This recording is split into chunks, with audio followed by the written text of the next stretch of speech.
Bom dia, meus amados. Que alegria poder voltar aqui para compartilhar com vocês a exposição de mais um livro da Bíblia.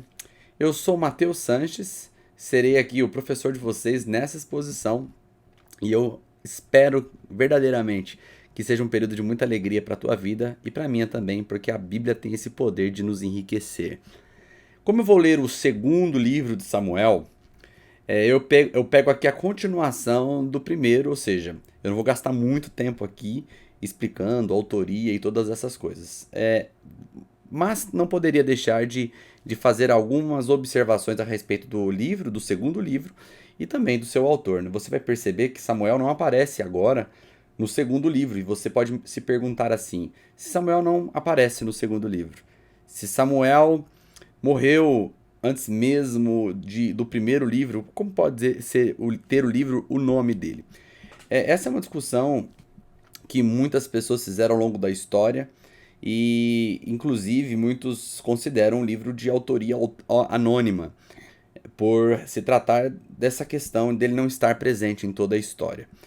Mas poderíamos dizer que o livro fala mais de Davi do que de Samuel e que, portanto, esse nome não é adequado? De maneira nenhuma.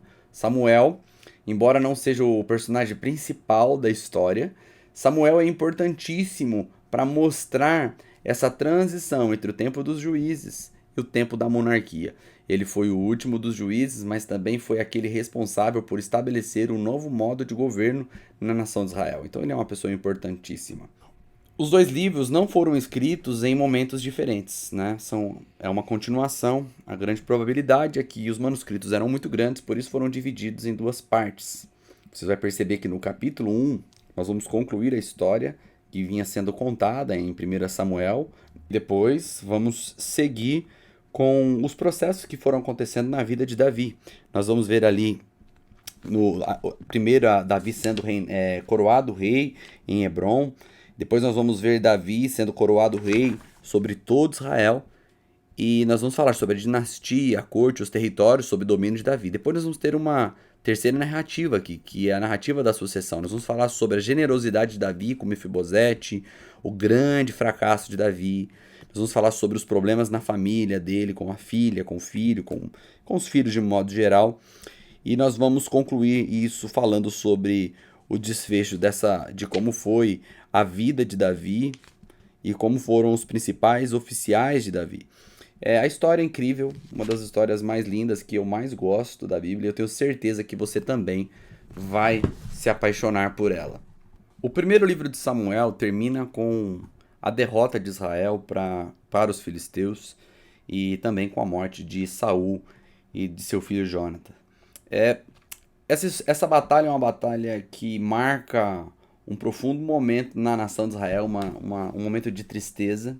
E Davi foi impedido de participar dessa batalha. Isso eu tenho certeza que agradou muito o coração de Deus e da história, porque Davi não estaria do lado de Israel e seria algo muito trágico para contarmos hoje, a batalha em que Davi esteve contra o povo de Deus. Mas ele foi impedido, nós vimos ali no final do primeiro livro que ele voltou e seu acampamento havia sido atacado na região dos filisteus. Mas agora ele está de volta ao seu acampamento e ele começa a receber informações sobre a batalha da qual ele não pôde ir. E quem vem trazer para ele o recado é um jovem amalequita e ele chega trazendo notícias e essas notícias entristeceram muito Davi, que era a notícia da morte de Saul e de seu filho Jonatas. Davi perguntou como é que ele podia ter tanta certeza, que esse jovem amalequita poderia ter tanta certeza que Saul e Jonatas estavam mortos. E ele conta uma história, ele diz o seguinte: cheguei por acaso ao monte de Giboá e encontrei Saul gravemente ferido sob sua lança e os carros e os cavaleiros do inimigo chegando por perto dele. Ele olhou para trás e quando me viu, chamou-me e respondi: sim, senhor, estou à sua disposição. E ele me perguntou quem eu era e eu disse: sou a Malequita.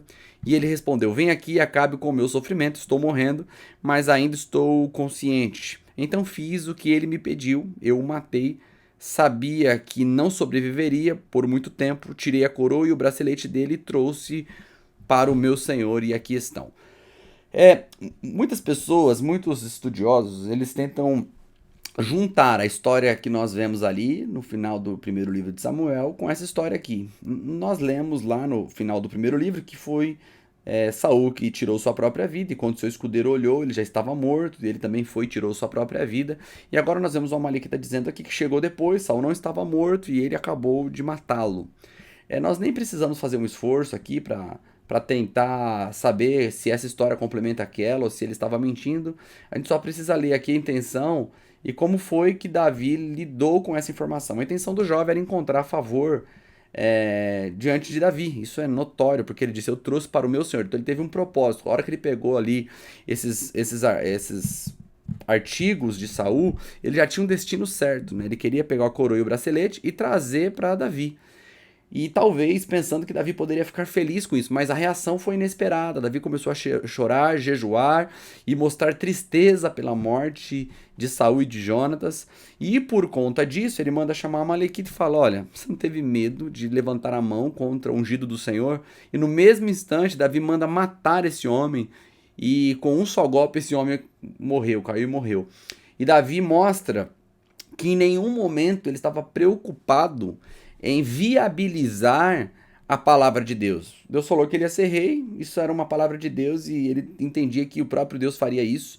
Então, nesse momento, se o jovem estivesse falando a verdade ou não, e a verdade é que Saul e Jonatas de fato estavam mortos, essa poderia ser uma notícia boa para Davi, que pretendia ser rei. Mas Davi mostra que não tem nada a ver com pretensão de ser rei, tem a ver com obedecer ao Senhor, porque ele não ficou feliz com uma notícia que de fato foi muito boa para o projeto dele se tornar rei, mas não foi boa para o coração dele, porque não era o desejo dele perder Saul e nem Jonatas, mostrando que toda a rivalidade que havia de Saul com Davi era uma rivalidade unilateral, somente da parte de Saul.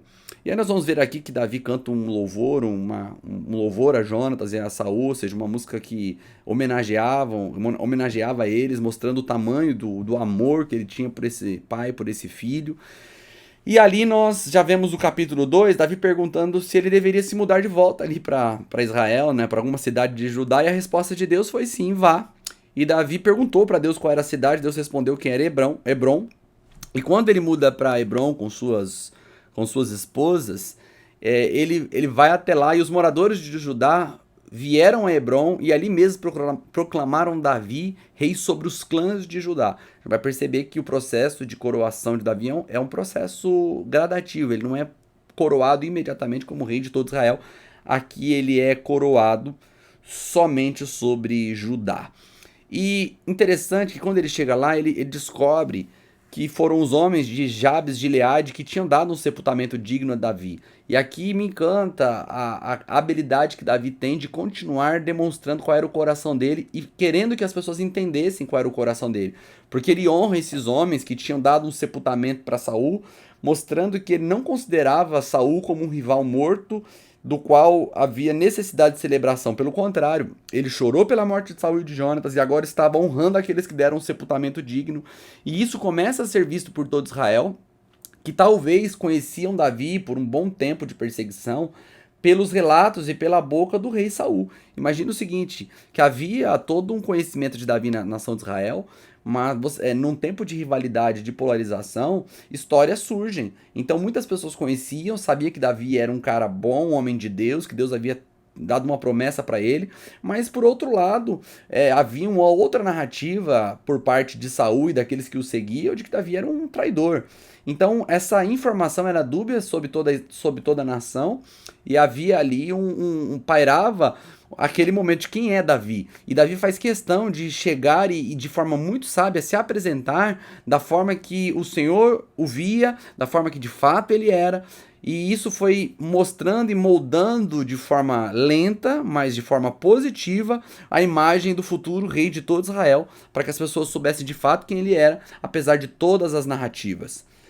Agora, quando Abner, que era o general de Saul, que agora não era mais o general de Saul, mas sim o general de Isbosete, filho de Saul, ele porque ele vai lá, ele se movimenta e faz com que o filho de Israel se torne rei de todo o resto de Israel. Nós vamos ver essa porção a partir do verso 8 do capítulo 2, que Abner se articula e levanta Isbosete no lugar de Saul. Então nós vamos ter agora o cenário de Davi sendo rei sobre Judá, e nós vamos ter Isbosete sendo rei de todo o resto de Israel. Aqui o reino está dividido. O filho dele tinha 40 anos, Isbosete tinha 40 anos quando começou a reinar, mas assim foi um reinado muito curto, um reinado de 2 anos, e Judá estava fiel e leal a Davi durante esse período, enquanto Davi reinava em Hebrom. Aí nós vamos ver que houve uma guerra entre o reinado de Israel, todas as outras tribos, contra Davi, e que Davi, o povo ali, o exército de Davi, ele realmente vence essa primeira batalha. E quando eles estavam ali diante da batalha, acontece uma cena muito intrigante. No capítulo 15, você vai ver que eles decidem fazer uma guerra de representatividade, ou seja, em vez dos povos dos dois exércitos enfrentarem, eles levantam representantes, e foram levantados 12 de cada lado. E cada um enfia ali a espada, né, em seu adversário, e cai ali, os 24 caem no mesmo momento. Não dá para ter um ganhador na representatividade. Eu falo representatividade porque nós vamos ver uma cena parecida com essa quando Davi ele batalha contra Golias. Foi uma batalha de representatividade. Nós temos Davi representando Israel, nós tínhamos Golias representando os filisteus, e inicialmente a batalha não precisava ser feita entre exércitos, mas sim somente pelos seus representantes. E logo que a batalha se intensifica, o texto vai já aqui dizer que ali estavam nessa batalha os 3 filhos de Zeruia. Quem era Zeruia? Zeruia era a irmã de Davi, então nós estamos falando aqui dos 3 sobrinhos de Davi, que era Joabe, Abissai e Azael. E Azael era um homem muito veloz. E ele começou a correr ali na hora da batalha, quando Israel vem, quando aqueles que estavam com Davi vencem a batalha e começam a apertar, começa a esmagar ali aqueles homens, todos começam a fugir. Aqueles que estavam com Abner começam a fugir. E Azael começa a correr atrás de Abner. Então nós temos aí Azael, um dos sobrinhos de Davi, irmão de Joabe e de Abissai, correndo atrás de Azael, querendo talvez ali matar o general. Ele estava completamente obstinado. Mas Abner começa a dizer, cara, desiste de mim, para de correr atrás de mim. Desista, vamos parar com isso aqui por aqui. Mas Azael não desistiu. E quando Abner viu que Azael não desistia, Abner parou, virou para trás e enfiou a lança na barriga de Azael com tanta força que ela saiu pelas costas. Ou seja, Azael corria muito, mas ele estava lidando com um homem muito habilidoso na guerra.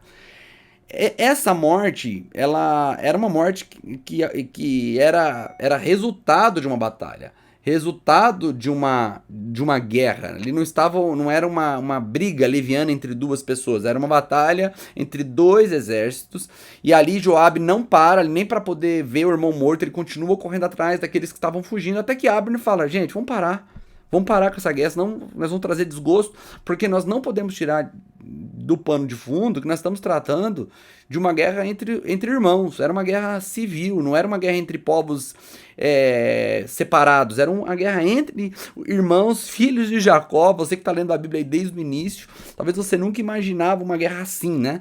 Os filhos de Jacó guerreando entre si, aqui na figura de Abner e Joabe, na figura de Davi e Isbosete, representando partes distintas do mesmo povo. Então, quando Abner morre, ele é sepultado, ele é trazido para o túmulo da família em Belém, e Joabe e seus soldados marcharam toda a noite e chegaram em Hebrom ao amanhecer.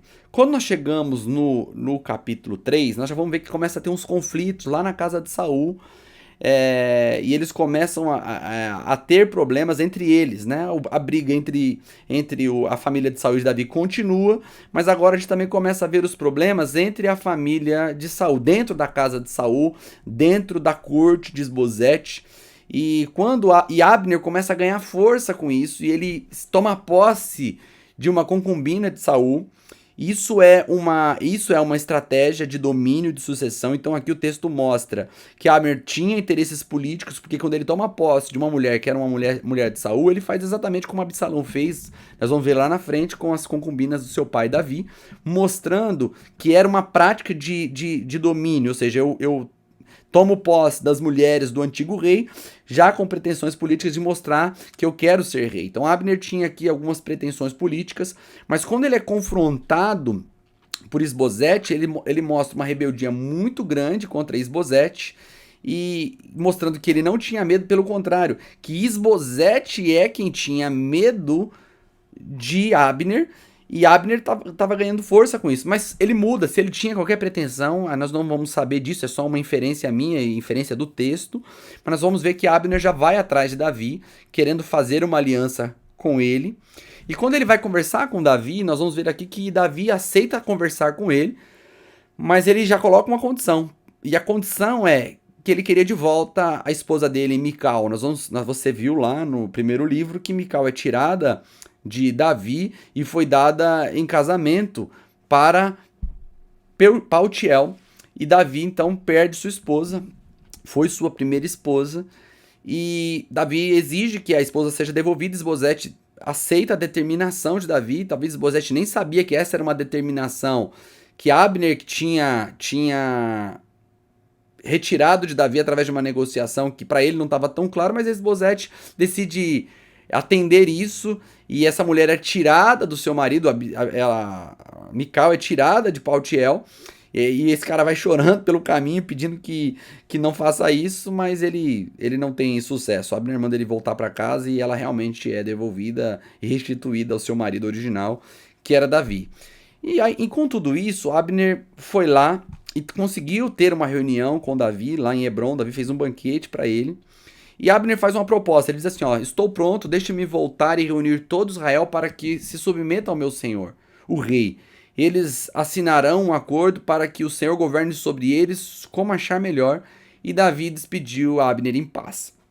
Eu quero depois deixar assim fotografado esse texto com você para que nós possamos voltar nele aqui depois na aplicação. Mas nós vamos ver que Abner aqui se oferece para viabilizar então que Davi se torne rei sobre todo Israel. Joabe não está nesse momento participando desse banquete, lembrando que Joabe era o general de Davi e agora tinha um outro general sentado à mesa do seu rei, fazendo uma negociação extremamente importante, ou seja, uma grande possibilidade de Joabe ser substituído. Agora tem um outro fator. Esse soldado que estava ali tendo a possibilidade de tomar o lugar de Joabe também era o homem que havia matado seu irmão Azael em batalha. Então Joabe ele articula e ele vai lá e pede para que, em nome do rei, Abner volte, e Abner volta achando que é o próprio rei que está chamando, mas na verdade era uma armadilha, e Joabe mata Abner. É muito interessante como essa morte de Abner é tratada na Bíblia, porque Azael morre, eles eram irmãos, mas a morte de Azael é tratada de uma forma natural, uma morte de guerra. A morte de Abner não é tratada como uma morte de guerra, é tratada como um assassinato.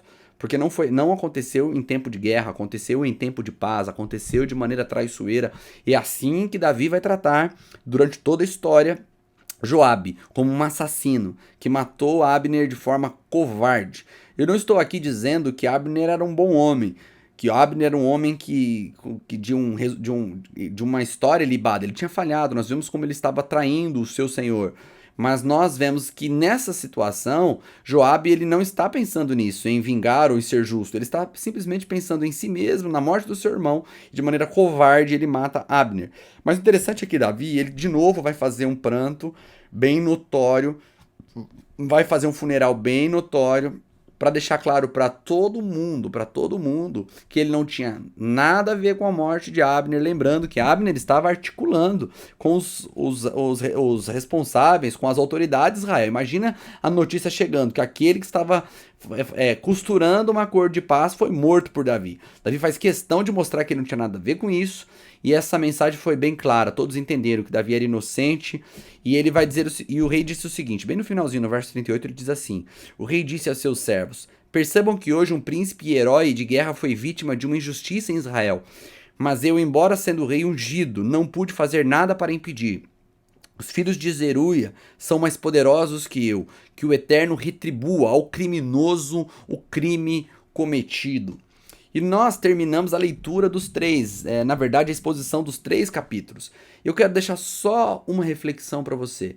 Nós lemos junto o primeiro livro de Samuel, onde Davi é ungido rei de Israel, e durante todo o livro nós vamos ver Saul tentando matá-lo, pessoas tentando viabilizar que Davi subisse ao trono. Nós entramos no segundo livro de Samuel, agora Saul está morto, e de novo pessoas tentando viabilizar o reinado de Davi, e Abner diz que ele iria fazer isso, que ele seria o grande viabilizador. E no final das contas, o viabilizador morre, deixando Davi numa situação que poderia ser completamente contrária a essa viabilização.